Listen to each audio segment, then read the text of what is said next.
The October wind carried dust and the promise of winter across the small frontier town of Redemption Creek, Colorado, as 9-year-old Annie McBride clutched her mother's hand. While they walked toward Morrison's General Store, the town was preparing for the harsh mountain winter, and families were stocking up on supplies that would see them through the long, cold months ahead. "Stay close, Annie," said her mother, Sarah McBride, adjusting the worn shawl around her shoulders. Sarah was a widow who ran the town's small schoolhouse, teaching the children of miners, ranchers, and shopkeepers while raising her daughter, alone since her husband's death in a mining accident 3 years earlier. As they approached the general store, Annie noticed a tall, weathered man standing by his horse outside.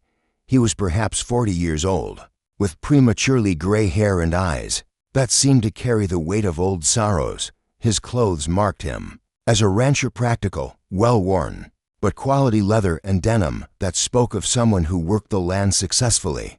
"Mama," Annie whispered, "who is that man?" Sarah glanced toward the stranger and frowned slightly. "I don't know, sweetheart. I've never seen him in town before." The man was Jake Turner, owner of the Circle T Ranch about 30 miles south of Redemption Creek. He rarely came to town, preferring to send his foreman for supplies. But today he had business that required his personal attention. Jake had been living alone on his ranch for 15 years, ever since a tragedy had driven him to seek isolation in the remote Colorado mountains. As Sarah and Annie entered the store, Jake was completing his transaction with store owner Harold Morrison. "That should cover everything," Jake said, counting out silver dollars for his supplies. "I'll load the wagon and be on my way, Mr. Turner," Harold said respectfully. "You sure you don't want to stay the night at the boarding house? Storm's coming in, and those mountain passes can be treacherous in the dark." "I'll make it," Jake replied curtly. He had learned long ago that the fewer connections he made with people, the less chance there was for pain and disappointment. Inside the store, Annie was helping her mother select fabric for a new winter dress when she noticed something on the floor near where the stranger had been standing. It was a torn piece of photograph, yellowed with age and worn from handling. Annie picked up the photograph and studied it carefully. The image showed part of a woman's face, a beautiful woman with kind eyes and a gentle smile, but the photograph had been torn roughly down the middle, leaving only half the image visible. "Mama, look what I found," Annie said, showing the photograph to Sarah. Sarah examined the torn image with interest. "It must have fallen from that gentleman's pocket. We should return it to him." They hurried outside, but Jake was already loading his supplies into his wagon with the efficient movements of a man eager to be gone. Annie approached him with the fearless curiosity that only children possess. "Excuse me, mister," Annie said politely, "you dropped this." Jake looked down at the small girl offering him the torn photograph, and his entire world stopped. The piece of paper in Annie's small hand represented the most precious and painful memory of his lifefall that remained of a love he had lost 15 years ago. "Where did you find this?" Jake asked, his voice barely above a whisper as he knelt to Annie's level. "It was on the floor inside the store.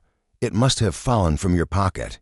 Jake accepted the photograph with hands that trembled slightly. The image showed half of his late wife Margaret's face, torn from a larger photograph that had been damaged in the fire that took her life, and that of their unborn child. He had carried this fragment with him every day since, a reminder of both love and loss that he couldn't bring himself to either keep or discard. "Thank you," Jake said, looking at Annie with new attention. Something about the child seemed familiar, though he was certain he had never seen her before. Sarah approached, concerned by the stranger's obvious emotional reaction to the photograph. "I'm Sarah McBride," she said gently. "This is my daughter Annie. We hope the photograph isn't too damaged." Jake looked up at Sarah, and for a moment, his breath caught. There was something about her features, her expression, that stirred a memory he couldn't quite place. "Jake Turner," he replied, standing slowly. "And the photograph, it's fine. It's been torn for a long time." Annie, with the directness that children often display, looked at the torn photograph in Jake's hand. "Who is the lady in the picture?" Jake's jaw tightened with old pain. She was my wife. She died a long time ago. I'm sorry." Annie said with genuine sympathy.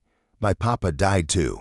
But Mama says that people we love never really leave us, they just become angels who watch over us. Jake felt something crack in the wall he had built around his heart. This child's simple wisdom echoed words his own wife had once spoken about death and love, and the connections that transcend physical existence. Annie, Sarah said gently, we should let Mr. Turner get on his way before the storm arrives. Jake looked between mother and daughter, feeling an unexpected reluctance to leave. For 15 years, he had avoided human connection, finding comfort only in the isolation of his ranch and the company of cattle and horses that asked nothing of him. Emotionally, Mrs. McBride, Jake said hesitantly, Are you originally from Colorado? Sarah looked surprised by the question. No, we came here from Kansas 5 years ago. After my husband died, we had family here, at least, we thought we did. Family, my sister Margaret. But when we arrived, we learned that she had died in a fire several years earlier. We never got word back in Kansas. Jake felt the world shift. Beneath his feet, his Margaret had mentioned a sister in Kansas, a sister named Sarah whom she had lost touch with after their parents died. Margaret. Jake repeated slowly, Margaret who? Margaret Wells. She married a rancher named Turner, I think. We never met him. The torn photograph slipped from Jake's fingers as the full realization hit him. This woman, this Sarah McBride, was his late wife's sister, and Annie was his wife's niece. The child Margaret had spoken of with such love, hoping someday to meet. You're Margaret's sister, Jake said, his voice filled with wonder and disbelief. Sarah stared at him. You're the rancher she married. You're Jacob Turner? She talked about you constantly, Jake said, tears beginning to form in his eyes. About her sister Sarah in Kansas, about wanting to bring you west to visit, about the niece she had never met. Annie looked between the two adults, sensing the importance of this moment even if she didn't fully understand it. Does this mean we're family? Jake looked down at Annie, Margaret's niece, the child his wife had longed to know, and felt 15 years of isolation and grief beginning to crack like ice in spring sunshine. Yes, he said softly. I suppose it does, as the first snowflakes began to fall from the darkening sky. 3 people who had been strangers minutes earlier stood in the dusty street of Redemption Creek, discovering that sometimes fate has a way of bringing family together when they need each other most. The torn photograph lay in the dust at their feet, but the connections it had revealed were already beginning to weave new patterns of hope and healing that would change all their lives forever. The approaching storm made travel impossible, forcing Jake to accept Harold Morrison's offer of a room at the boarding house. Sarah and Annie, who lived in a small cabin behind the schoolhouse, invited Jake to share dinner with them, an invitation that would have been unthinkable just hours earlier. As they sat around Sarah's modest kitchen table, sharing a simple meal of stew and cornbread, the 3 began to piece together the family history that had been interrupted by distance, death, and circumstance. Margaret wrote to me when she first came to Colorado, Sarah explained, ladling stew into Jake's bowl. She was so excited about marrying a rancher and starting a new life. But after the first few letters, the correspondence just stopped. Jake stared into his stew, the memories still painful after all these years. We were planning to bring you out for a visit this spring after we married. Margaret was already preparing a room for you and Annie. She talked about teaching Annie to ride horses and showing her the mountains. What happened to the letters? Annie asked with characteristic directness. The fire happened, Jake said quietly. It started in the barn during a lightning storm and spread to the house before we could stop it. Margaret was with child and couldn't move quickly enough to escape. I tried to save her, but Sarah reached across the table and placed her hand over Jake's. I'm so sorry. We never knew what happened. We waited for letters, then sent our own. But they all came back marked addressee unknown. I left the ranch for almost a year after the fire, Jake explained. Couldn't bear to stay there with all the memories. When I came back, I had the mail redirected to the ranch, and I suppose your letters went to the old postal address in town. So for 15 years, you thought we didn't care, and we thought Margaret had forgotten about us, Sarah said sadly. Annie who had been listening intently while eating her stew, suddenly looked up. "Uncle Jake, do you have the other half of the photograph?" Jake was startled by the title Uncle Jake, but it felt natural coming from this child, who had somehow inherited her aunt's direct way of speaking. Yes, I do. Back at the ranch. Could we see it? I'd like to know what Aunt Margaret looked like." Jake felt his throat tighten. "She looked like your mother, Annie. Same eyes, same smile. When I first saw your mother today, I thought I was seeing a ghost." Sarah blushed slightly. "Margaret was always the prettier sister." "No," Jake said firmly. "You both have the same beauty, the same kindness." Margaret used to say that the Wells sisters were blessed with hearts too big for their own good. As the evening progressed, they shared more stories. Sarah told Jake about her life in Kansas, her marriage to Thomas McBride, and the challenges of raising Annie alone after Thomas's death in a mining accident. Jake shared memories of Margaret, her love of wildflowers, her terrible cooking that he had pretended to enjoy, her dreams of filling their ranch house with children and laughter. "She would have loved you so much, Annie," Jake said, watching the child yawn as the evening grew late. "She used to talk about the niece she had never met, wondering if you had inherited the Wells family stubborn streak."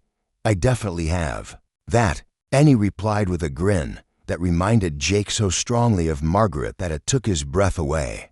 "Uncle Jake," Annie said sleepily, "are you going to go back to your ranch and be alone again?" The question hit Jake like a physical blow. The thought of returning to his isolated existence, now that he had found his wife's family, seemed unbearable. I suppose I will," he said uncertainly. "That seems silly," Annie observed with the blunt honesty of childhood. "Mama gets lonely sometimes too, and we have an extra room since we thought we were going to have more family when we came to Colorado. Why don't you stay with us?" Sarah looked embarrassed. "Annie, Mr. Turner has his own ranch to run. He can't." Actually," Jake interrupted, surprising himself. "The ranch has been running fine with my foreman for years. I've just been existing there, not really living." Sarah studied his face in the lamplight. "What would Margaret want you to do?" Jake thought about his wife's generous heart, her belief in family, her conviction that people were meant to care for each other rather than face life's challenges alone. "She would want me to be part of a family again," he said quietly. "She would want me to help raise her niece and support her sister. She would probably be furious that I've wasted 15 years hiding from life instead of living it. Then maybe you should listen to her," Sarah suggested gently. That night, as Jake lay in the boarding house bed listening to the wind howl outside, he found himself thinking not about the loneliness and grief that had defined his existence for 15 years, but about the possibility of belonging to something larger than his own sorrow. Annie's simple question, "Why don't you stay with us?" had opened a door he had thought was permanently closed. For the first time since Margaret's death, Jake began to imagine a future that included more than just survival. Meanwhile, in their cabin, Sarah tucked Annie into bed and listened to her daughter's excited chatter about their newfound uncle. "Mama, do you think Aunt Margaret sent Uncle Jake to find us?" Sarah considered the question.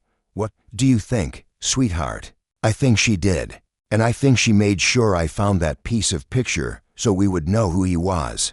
As Sarah blew out the lamp and settled into her own bed, she reflected on the extraordinary turn their lives had taken. That morning, she had been a widow raising a daughter alone in a small frontier town. Tonight, she had discovered family she thought was lost forever. Outside, the storm raged across the Colorado mountains, but inside their small cabin, Sarah and Annie slept peacefully, knowing that their family had suddenly grown by a man who carried their loved one's memory and who might help them all heal from the losses that had shaped their lives. The torn photograph that had started everything lay on Sarah's dresser, waiting to be reunited with its other half, and the stories that would make them all whole again. 3 weeks had passed since the chance encounter at Morrison's General Store, and Jake had extended his stay in Redemption Creek far beyond what anyone had expected, including himself. He had taken a room at the boarding house, but spent most of his time with Sarah and Annie, helping with repairs to the schoolhouse, chopping wood for the winter, and slowly becoming part of their daily routine. But as November's chill settled, Over the mountain town, practical decisions could no longer be avoided. "Jake," Sarah said one evening as they sat by the fire while Annie did her schoolwork at the kitchen table, "I need to ask you something difficult." Jake looked up from the harness. He was mending a skill Margaret had never appreciated, but which Sarah found invaluable. "What is it? What are your intentions? I mean, regarding staying here, regarding us?" Jake set down the leather work and met her eyes. "I've been asking myself the same question, and I'm torn between what I want and what's practical." Jake glanced toward Annie, who was pretending to focus on her arithmetic while clearly listening to every word. "I want to stay, for the first time in 15 years. I want to be part of something other than my own grief. But what?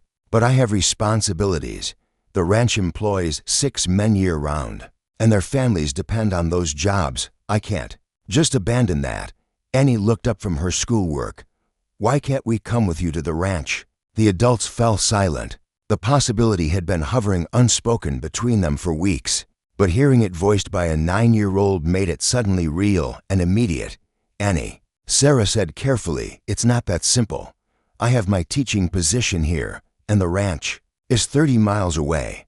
There's no school near Uncle Jake's ranch. I could teach her." Jake offered quietly. "Margaret was educated back east, and she taught me more about literature and history than I learned in all my schooling. I could continue Annie's education.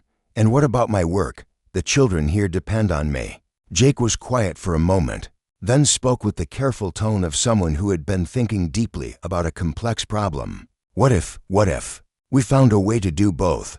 "What do you mean?" "The ranch house is large, built for the family Margaret and I plan to have. There's enough space for a schoolroom. What if we brought some of the children from town to the ranch during the week?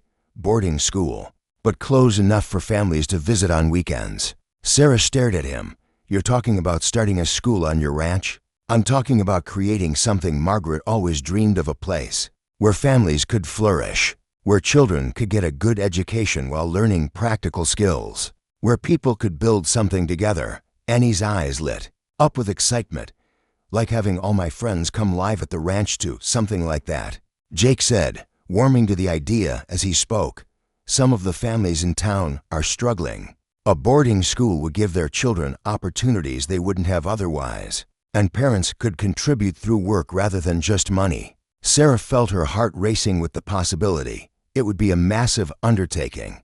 The logistics, the teaching materials, convincing parents to trust us with their children. But it could work, Jake said, and more than that, it would be something meaningful, something that honors what Margaret wanted to create. That night, after Annie had gone to bed, Sarah and Jake sat up late discussing the practical details of such an ambitious plan. The conversation revealed how much they had come to depend on each other's perspectives and support. "Jake," Sarah said during a lull in their planning, "can I ask you something personal?" "Of course. Are you doing this for Margaret's memory, or are you doing it for us?"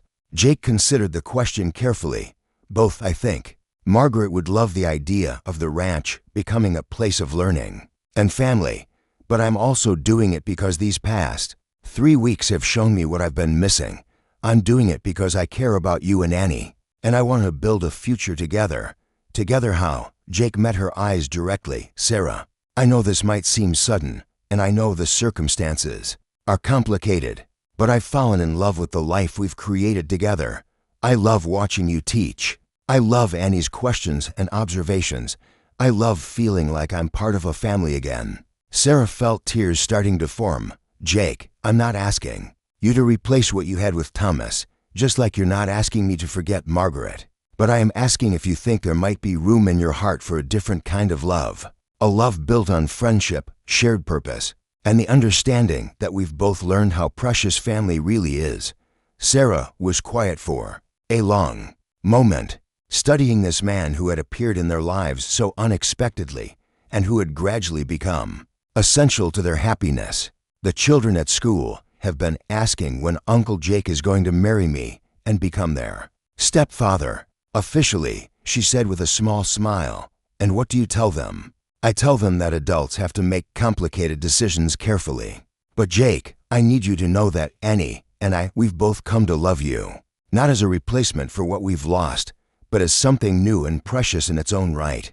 Jake felt relief flood through him. Does that mean you'll consider the school idea and the other proposal I haven't quite worked up the courage to make yet? Sarah laughed through her tears. Yes to both. But we're going to plan this carefully, and we're going to make sure Annie understands that she has a voice in all these decisions. From the doorway of her bedroom, Annie's voice called out softly, I vote yes to everything, and I think Aunt Margaret is probably very happy that we found Uncle Jake and he found us. As Sarah and Jake turned toward the doorway where Annie stood in her nightgown, they realized that their family had been making decisions together all along. They had just needed time to understand what they were choosing. The torn photograph that had brought them together was about to be reunited with its other half, just as three people who had been living with pieces of their hearts missing were about to discover what it meant to be whole again.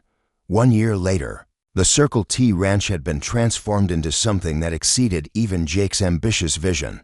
The Turner McBride Ranch School was home to 18 children from ages 6 to 16. Including Annie and 7 other students from Redemption Creek, along with children from scattered homesteads and mining camps throughout the region. Sarah Turner, she had married Jake in a simple ceremony the previous spring, stood in the large room that had been converted into the main schoolhouse, watching her students work on a geography lesson that incorporated the practical skills they were learning on the ranch. Annie, can you show us on the map where our beef cattle will be shipped for market? Sarah asked. Annie, now 10 and serving as an informal assistant teacher for the younger children, approached the large map that covered one wall. The cattle will go by train from Redemption Creek to Denver, then to Chicago. That's about 1,000 to 100 miles total. And why is that route important for our ranch economics? Asked 14-year-old Thomas Morrison, Harold Morrison's son, who had become fascinated by the business aspects of ranching. Because Chicago has the largest stockyards in the country. Annie replied, Uncle Jake says understanding markets is as important as understanding cattle. Jake appeared in the doorway, having finished the morning's work with the older boys who were learning animal husbandry and land management. At 41, he looked younger and happier than he had in decades.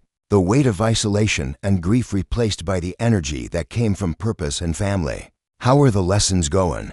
Jake asked, settling into a chair that he had placed in the back of the room for these daily check-ins. We're learning about geography and economics, said 8-year-old Lucy Santos, whose parents had sent her to the ranch school from their struggling farm 50 miles away.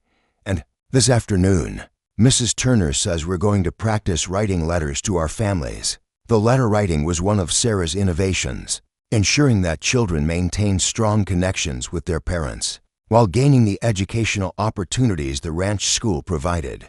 Families visited monthly and children went home for extended periods during harvest time and holidays. Speaking of letters, Jake said, pulling an envelope from his pocket, we received something special today. Sarah looked at the official-looking envelope with curiosity. What is it? It's from the Territorial Education Department. They want to send an inspector to evaluate our school as a model for rural education throughout Colorado. The students looked up with interest and pride. In just 1 year, their small experimental school had gained a reputation for innovative teaching that combined academic subjects with practical skills, creating graduates who were both well-educated and capable of contributing to their communities. Does that mean other places might start schools like ours? Asked Annie. It's possible, Sarah said, but more importantly, it means we're proving that children can get excellent educations, even in remote areas, as long as people are willing to think creatively about how to make it happen. That evening, after the students had completed their chores and settled into their dormitory rooms, Jake and Sarah sat on the porch of their ranch house, looking out over the land that had become so much more than either had imagined possible. Do you ever think about how different our lives would be if Annie hadn't found that torn photograph? Sarah asked. Jake smiled, pulling the now complete photograph from his shirt pocket. He had carefully mended the torn image, and it now showed Margaret's full face, a beautiful woman who looked remarkably like her sister, smiling with the joy of someone who had found her place in the world. I think about it every day, Jake replied, But I also think Margaret would say that it wasn't really about the photograph. It was about three people who needed each other finally having the courage to build something together. Do you think she would approve of what we've created here? Jake studied the photograph, then looked around at the thriving community they had built. I think she would love that her nephew has become a confident young woman who's helping other children learn. I think she would love that you've found a way to reach more students than you ever could have in town. And I think she would love that this ranch is finally filled with the children and laughter she always dreamed of, and us. Do you think she would approve of us? Jake looked at Sarah, his wife, his partner, his best friend, and felt the deep contentment that came from a life lived with purpose and love. I think Margaret understood better than anyone that love grows when it's shared, not smaller. I think she would be happy that we found each other and that we're raising Annie together and giving all these children opportunities they wouldn't have had otherwise. Annie appeared on the porch, having finished helping the younger children with their evening routine. Are you talking about Aunt Margaret again? We were, Sarah said, making room for Annie to sit between them. We were talking about how grateful we are for the path that led us all to each other. Annie looked at the mended photograph in Jake's hand. I'm glad I found that piece of picture. But you know what I'm most glad about? What's that, sweetheart? Jake asked. I'm glad we didn't just put the picture back together. I'm glad we put our family back together too.